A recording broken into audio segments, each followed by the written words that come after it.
Assalamu alaikum dear students. Welcome to Engineering Mechanics Statics video lecture series.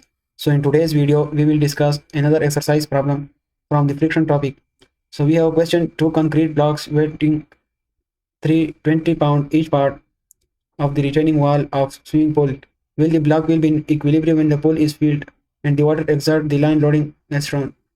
तो dear student हमारे पास ये question है कि ये जो वॉल है दो कंक्रीट ब्लॉक से बना है और हर एक कंक्रीट ब्लॉक का जो वेट है वो 320 पाउंड है। और यहाँ पर जब ये स्विमिंग पूल का वॉल है, जब ये स्विमिंग पूल वाटर से भर जाता है तो ये इस कंक्रीट ब्लॉक्स पर डिस्ट्रीब्यूटेड ये जो लोड है ये अप्लाई कर रहा है, ठीक है, जिसकी इंटेंसिटी नीचे की तरफ बॉटम में ज़्यादा है और ऊपर की तरफ कम है। तो ये कह रहा है कि जब ये इसको पानी से भरा जाए तो क्या ये ब्लॉक इक्विलिब्रियम में रहेंगे, मतलब ये कि ये जो पानी का फोर्स है इसको विस्टैंड कर जाएंगे कि नहीं, ये स्ट्रक्चर जो है फेलियर हो जाएगा। तो इसको हम अभी चेक करते हैं। देखो इसका मतलब ये है कि यहाँ पर हमने ये फाइंड करना होगा कि ब्लॉक्स मूव करेंगे कि नहीं। तो मूव करने के लिए हमारे पास दो चीज़ें चाहिए। एक जो है वो हमारे पास स्लाइडिंग चाहिए कि इसमें स्लाइडिंग हो रही है कि नहीं। वो हम किस तरह फाइंड करते हैं स्लाइडिंग, जिस तरह हमने पिछले क्वेश्चन में किया, हर एक सर्फेस का फ्रिक्शन उसके एम्पेडिंग के साथ कंपेयर करेंगे, ठीक है, एम्पेडिंग फ्रिक्शन मैक्सिमम फ्रिक्शन के साथ, ठीक है, दोनों सर्फेसिस का। और उसके बाद हमने क्या फाइंड करना है, स्लाइडिंग के बाद हमने और टर्निंग फाइंड करना है या टिपिंग जिसको कहते हैं, वो हम ये नॉर्मल का जो डिस्टेंस एक्स होता है मिड से वो हम देखेंगे, ठीक है। ये नॉर्मल तो मैंने वैसे ही ड्रा कर लिया कि यहाँ पर हो सकता है कि ये बाहर हो, तो ये जो डिस्टेंस है वो भी हम इसका फाइंड करेंगे एक्स। अगर वो डिस्टेंस इस ब्लॉक के डिस्टेंस के हाफ से, फॉर एग्जांपल ये 10 है ना, तो अगर ये एक्स वाला डिस्टेंस अगर इसको हम 10 को हाफ करें 5 आता है, तो अगर ये नॉर्मल फोर जो है इसका डिस्टेंस हमारे पास 5 से ज़्यादा आ जाए तो इसका मतलब है कि नॉर्मल बाहर एक्ट करेगा। जब बाहर एक्ट करेगा तो ये और टर्न हो जाएगा। मैंने आप लोगों को कहा था कि सेंटर से नॉर्मल फोर जितना दूर जाएगा तब ही उसमें और टर्निंग के चांसेस ज़्यादा होते हैं। तो ये था इसका जर्नल ओवरव्यू इस क्वेश्चन का। सोल्यूशन की तरफ हम आते हैं। हमारे पास गिवन डेटा है कि weight of the each block वो 320 पाउंड है, ठीक है। अब हमने क्वेश्चन में क्या करना है कि ये जो इक्विलिब्रियम है ये हमने पहले चेक करना है पहले टॉप ब्लॉक के लिए, इस ब्लॉक के लिए जो कि जिसका फ्री बॉडी डायग्राम में नहीं ड्रा किया हुआ है। देखो पहले सबसे पहले तो ये समझो कि इसमें ये टॉप ब्लॉक जो है ये मैंने ये वाला लिया है, ठीक है, यहाँ तक जितना आ रहा है ये वाला लिया है। उसके साथ फिर ये छोटा वाला ट्रायंगल जो है ये इसका यूनिफॉर्म डिस्ट्रीब्यूटेड लोड हो जाएगा। तो देखो यहाँ पर मैक्सिमम इंटेंसिटी जो है इस पूरे ब्लॉक के लिए वो 32 पाउंड पर इंच है। तो यहाँ पर कितनी होगी, यहाँ पर ये हम फाइंड करेंगे सिमिलर एंगल ट्रायंगल के कंसेप्ट से या सिमिलर ट्रायंगल के कंसेप्ट से, ठीक है। ये वाली कंसेप्ट जो ये हमने पिछले मॉड्यूल के प्रॉब्लम में भी सॉल्व किया था, equilibrium of coplanar rigid body system के 3rd नंबर प्रॉब्लम में हमने ये यूज़ किया था। तो देखिए जब मैंने ये बेस फाइंड करना है ना, तो देखो मैंने क्या करना होगा, फॉर एग्जांपल मैं इस इंटेंसिटी के लोड को P1 नाम देता हूँ, ठीक है। ये देखो ये मैंने इधर लिया है, तो P1 डिवाइडेड बाय इसका ये हाइट, ये परपेंडिकुलर, ये कितना आ रहा है, ये 18 है ना, देखो यहाँ पे लिखा है ये 18 है। तो ये हो जाएगा, उसको कंपेयर करो इस बड़े वाले पूरे एंटायर फ्रेम के ट्रायंगल के साथ। तो ये इसका बेस कितना है 32 डिवाइड बाय ये पूरा हाइट, ये कितना हमारे पास 18 + 18 से क्या आ रहा है, तो ये 36 आ रहा है, ठीक है। तो इसका मतलब ये हमारे पास इस तरह हो जाएगा 32/36। तो इसको सॉल्व करके हमारे पास P1 की वैल्यू क्या आएगी 16। ये हमारे पास डायरेक्ट नहीं आई है कि 32 को 2 पे डिवाइड करो, ये हमारे पास सिमिलर ट्रायंगल के कंसेप्ट से आई, base divide by hypotenuse base divide by perpendicular is equal to base divide perpendicular. तो यहाँ से हमारे पास 3 वैल्यू नाउन एक हमारे पास आ जाएगी। तो ये हमारे पास P1 की वैल्यू आ गई। अब अगर हम इस क्वेश्चन को और से देखें तो यहाँ पर यूनिफॉर्मली डिस्ट्रीब्यूटेड लोड है, ठीक है। तो जब ये डिस्ट्रीब्यूटेड लोड है हमारे पास तो हम इसका रिजल्टेंट फोर्स उसके बॉटम से, ठीक है, 1/3 लेंथ पे शो करेंगे। 1/3 लेंथ, इसका लेंथ कितना है 18 है, तो 3 पे डिवाइड करो तो 6, नीचे से 6 इंच पर ये लोकेटेड होगा, पहली बात। दूसरी बात यह कि Fr की वैल्यू हमारे पास क्या होगी इस पहले ब्लॉक के लिए, पहले ब्लॉक के ट्रायंगल के लिए, वो हमारे पास इस ट्रायंगल के एरिया के बराबर हो जाएगी 1/2, ठीक है, 1/2 बेस इंटू हाइट। तो ये मैंने यहाँ पर सब कुछ लिखा है। ये देखो Fr पहले के लिए बेस कितना है 16 है, हाइट 18 है। तो यहाँ पर जो फोर्स लगेगा, ठीक है, टुवर्ड्स द लेफ्ट साइड पे इस फ्री बॉडी डायग्राम के अपर ब्लॉक के लिए, जिसको मैंने 1 नाम दिया, यहाँ पर Fr की वैल्यू क्या होगी इस ट्रायंगल के एरिया के बराबर होगी, जो कि 1/3 लेंथ बेस से होगा लोकेटेड। तो इसकी वैल्यू हमारे पास आ रही है 144 पाउंड। अच्छा, तो उसके बाद ये देखो मैंने लिखा 144 pound acting at L/3 which is equal to 6 inch of the above base. यहाँ पर जो दो बेसिस है ना, देखो पहला ये बेस है, ये जो पूरे ब्लॉक के लिए नीचे वाला, दूसरा ये वाला बेस है, ठीक है। तो ये अबव बेस के लिए हमारे पास 1/3 लेंथ है जो कि 6 इंच आ रहा है। अब यहाँ पर हम इक्विलिब्रियम की इक्वेशन अप्लाई करेंगे, ठीक है। ये पहला वाला जो है ना अपर ब्लॉक, इसका मैंने फ्री बॉडी डायग्राम यहाँ पर भी शो किया है, यहाँ से देख लेते हैं ये। तो फिर यहाँ पर हमारे पास क्या आएगा, जब मैं समीशन ऑफ वेब फोर्सेस लूँगा तो हमारे पास जो अपवर्ड या वर्टिकल डायरेक्शन में फोर्सेज है तो हम वो लिख लेंगे। इसके मिड से इसका वेट शो हो जाएगा जो कि 320 पाउंड है, और नीचे से हमारे पास नॉर्मल शो हो जाएगा। देखो पिछले क्वेश्चन में मैंने नॉर्मल इधर ड्रा किया था, अगर आप लोग पिछले क्वेश्चन को देखो जो कि लेक्चर नंबर 46 में, और यहाँ पर मैंने नॉर्मल इस साइड पर ड्रा किया। तो आप लोगों में से कोई मुझे बताएगा कि ये मैंने क्यों किया ड्रा किया, मैंने पिछले भी बताया था। तो देखो ये आपने इस तरह डिसाइड करना होगा कि जिस तरफ से फोर्स आ रहा हो उसके अगले साइड पर होगा। देखो यहाँ से फोर्स आ रहा है ना, यहाँ पर जो नॉर्मल एफ आर है वो इस तरफ से आ रहा है, तो फिर हमारे पास नॉर्मल यहाँ से होगा, ठीक है, यहाँ पे होगा। अगर हमारे पास फ्रिक्शन ये फोर्स जो था एफ आर वो यहाँ से लगता टुवर्ड्स द लेफ्ट, तो हमारे पास टुवर्ड्स द राइट साइड पे राइट साइड यहाँ पे नॉर्मल बनता है, ठीक है। तो चूंकि यहाँ पर राइट साइड से फोर्स आ रहा है तो मैंने इसलिए नॉर्मल लेफ्ट साइड पे ड्रा किया हुआ है। अच्छा जी, तो ये तो हमारे पास कौन से फोर्सेस थे, वेट और नॉर्मल, हमारे पास वर्टिकल फोर्स थी। तो इसको एक इक्वेशन में लिखो, summation of F Y is equal to 0। तो हमारे पास नॉर्मल ऊपर जा रहा है तो पॉजिटिव हो जाएगा, वेट नीचे आ रहा है तो नेगेटिव हो जाएगा। तो नॉर्मल जो होगा वो हमारे पास वेट के बराबर होगा जो कि कितने 320 पाउंड है। अब यहाँ पर हमने फ्रिक्शन फोर्स भी, यहाँ पर कुछ और फोर्सेस भी है। देखो यहाँ पर इस साइड पर फ्रिक्शन फोर्स होगा और इस साइड से हमारे पास कौन सा फोर्स होगा, इस छोटे ट्रायंगल का रिजल्टेंट जो कि डिस्ट्रीब्यूटेड लोड लगा रहा है इसका रिजल्टेंट होगा। तो हमने यहाँ पर ये फ्रिक्शन जो है इसकी वैल्यू भी फाइंड करनी है, ठीक है, इसकी वैल्यू हम फाइंड करते हैं। तो friction force F into F1, इसको मैंने फ्रिक्शन का है, is equal to mu S N. यहाँ पर एन क्या होगा, N1 होगा, ठीक है, नॉर्मल 1। तो यहाँ पर हमारे पास कोफिशिएंट की वैल्यू ऑलरेडी गिवन है। फ्रॉम द अपर बेस के लिए हमारे पास कितनी है, इस डायग्राम में गिवन है। देखो यहाँ पर अपर बेस के लिए हमारे पास 0.5 है म्यू की वैल्यू, तो हमने 0.5 पुट कर लिया, मल्टीप्लाई बाय N1 जो कि 320 निकाला था हमने इधर। तो इसे जब हम मल्टीप्लाई करेंगे इसका आंसर हमारे पास क्या आता है, फ्रिक्शन फोर्स का। फ्रिक्शन फोर्स का हमारे पास आंसर जो है वो 160 आ रहा है। देखो यहाँ पर जो फ्रिक्शन फोर्स है, ठीक है, F इंटू यहाँ पर जो फ्रिक्शन फोर्स है वो ग्रेटर है नॉर्मल, ये फ्रिक्शन फोर्स हमारे पास ग्रेटर है जो ये ट्रायंगल का रिजल्टेंट है हमारे पास एफ आर या आर, यहाँ से जो फोर्स लग रहा है ये फ्रिक्शन फोर्स उससे ग्रेटर है। तो इसका क्या मतलब है कि ये फ्रिक्शन फोर्स जो है वो इस फोर्स को विथस्टैंड कर देगा और ये ऑब्जेक्ट स्लाइड नहीं करेगा। क्यों, क्योंकि यहाँ पर फ्रिक्शन फोर्स ज़्यादा है और एफ आर फोर्स कम है, ये वाला फोर्स हमारे पास कम है, तो इस वजह से ये स्लाइड नहीं करेगा। अगर फ्रिक्शन फोर्स कम होता और ये रिजल्टेंट फोर्स ज़्यादा होता तो ये स्लाइड कर जाता, ठीक है। ये बात मैंने यहाँ पे लिखी है, checking for slide as friction force, ठीक है, as friction force F into F1 is greater than horizontal sliding friction या एफ आर, ठीक है। यहाँ पर जो है ना एफ आर इससे ये ज़्यादा है, so the block is safe against sliding, यहाँ पर स्लाइडिंग नहीं होगी। हमने ऊपर ब्लॉक में ओवर टर्निंग या टिपिंग फाइंड करनी है। वो किस तरह फाइंड करेंगे, वो हम इसमें इस तरह फाइंड करेंगे कि ये जो नॉर्मल फोर्स है ना इसकी ये x1 की वैल्यू हम निकालेंगे डिस्टेंस की। अगर ये वैल्यू 5 से ज़्यादा हो गई जो कि इस ब्लॉक के मिड का वैल्यू है 5, अगर इस ब्लॉक के मिड डिस्टेंस या वेट के मिड से या इस ब्लॉक का जो मिड है ना, देखो इसका लेंथ कितना है 10 है, तो इसका मिड डिस्टेंस कितना हो जाएगा 5।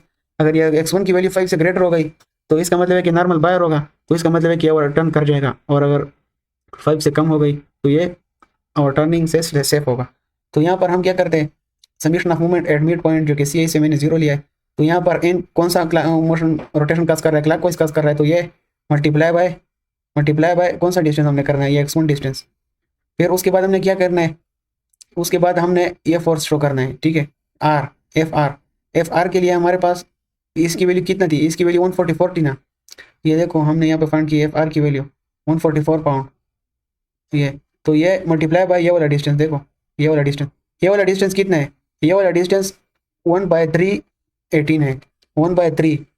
ये देखो यहाँ से 1/3 लेंथ है, ये आर जहाँ से बॉटम से लोकेटेड है ट्राइंगल के बॉटम, तो ये 1/3 लेंथ है, लेंथ यहाँ पर 18 है, तो ये हमारे पास क्या हो जाएगा, एक मिनट, अच्छा तो ये लेंथ हमारे पास क्या हो जाएगा 6 हो जाएगा, ठीक है। तो देखो फिर ये इसी क्वेश्चन में डाल लो, -144 मल्टीप्लाई बाय 6, तो यहाँ से हमारे पास x की वैल्यू आ जाएगी, चूंकि N1 हमारे पास ऑलरेडी नॉन है जो कि 320 न्यूटन है, तो ये मल्टीप्लाई हो जाएगा x1 के साथ।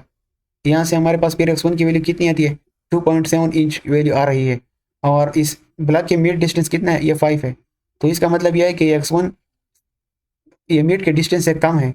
तो ये देखो ये डायग्राम में फिर कहाँ एक्ट करेगा, तो ये डायग्राम में इसका मतलब ये कि 5 से कम होगा, 2.7 होगा, 2.7 फिर इधर ही आएगा, इस यहाँ पर भी आएगा, तो इसका मतलब यह है कि इसमें और टर्निंग नहीं होगी, टिपिंग जो होती है वो इसमें नहीं होगी। क्यों, क्योंकि ये इसके मीट से बाहर नहीं जा रहा है। अब हमने यही दो वैल्यूज़, यही दो चीज़ें चेक करनी है। किस चीज़ के लिए? लोअर ब्लॉक के लिए। बाकी ये जो मैंने कुछ लिखा है ये वही लिखा है जो मैंने आपको बता दिया। x1 for equilibrium is equal to 1.2 which is less than half the upper length of the block, so the upper block will not overturn.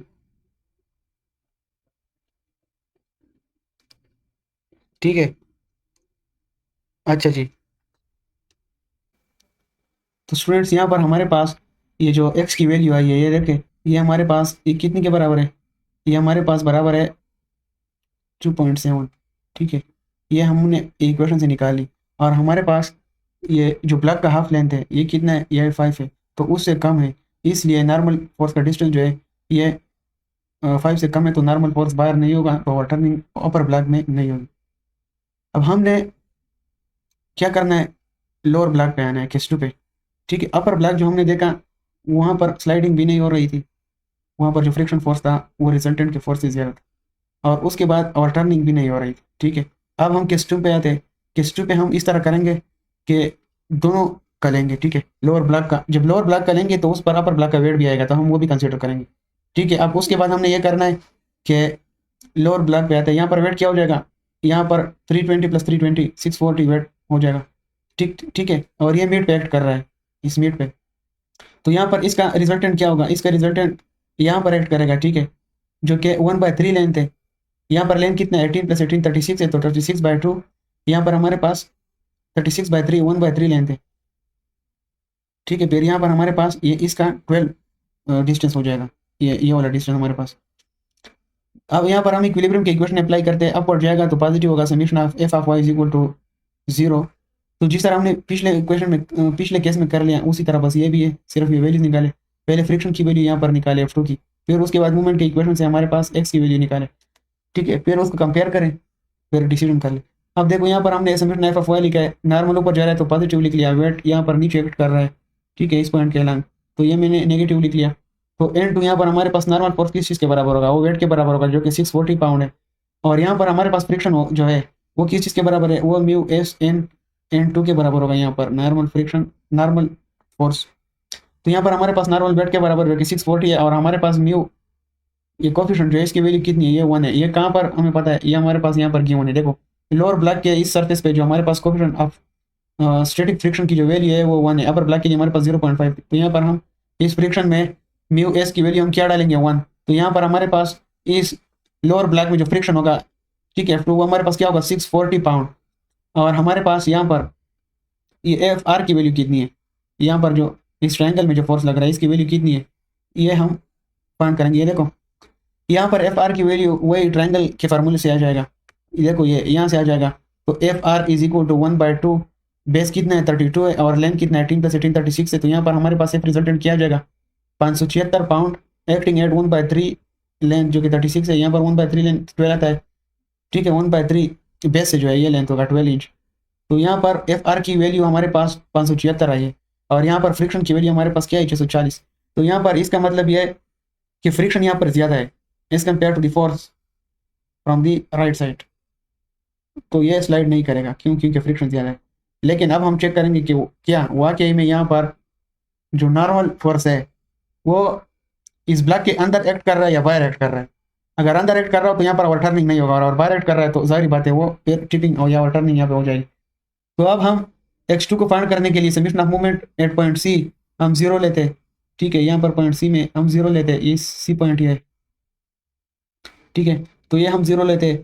तो यहाँ पर जो फोर्स एक्ट कर रहे हैं वो मल्टीप्लाई बाई डिस्टेंस, यहाँ पर नॉर्मल फोर्स मल्टीप्लाई बाय ये एक्स डिस्टेंस। ठीक है, माइनस ये एफ आर, देखो इस पॉइंट सी पर यहाँ पर एंटी क्लॉकवाइज रोटेशन पैदा करा, तो मैंने माइनस लिख लिया, मल्टीप्लाई बाय ये वाला डिस्टेंस जो कि 1/3 एल है, जिससे 12 आता है। अब यहाँ पर देखो इस ये वेट जो है ये इस पॉइंट ऑफ ये मूवमेंट, जिस ये वेट जो एक्ट कर रहा है, जिस पॉइंट पर हमने मूवमेंट 0 लिया है उसी पॉइंट पर उसी लाइन ऑफ एक्शन पे एक्ट कर रहा है। तो इसलिए यहाँ पर ये कोई भी मूवमेंट काज नहीं करेगा, तो इसलिए मैंने ये कंसिडर ही नहीं किया। और N2 की वैल्यू तो हमने ऑलरेडी फाइंड किए जो कि वेट के बराबर है। तो यहाँ पर हमारे पास x की वैल्यू x2 की वैल्यू क्या आएगी? x2 की वैल्यू हमारे पास आ जाएगी 10.8 इंच।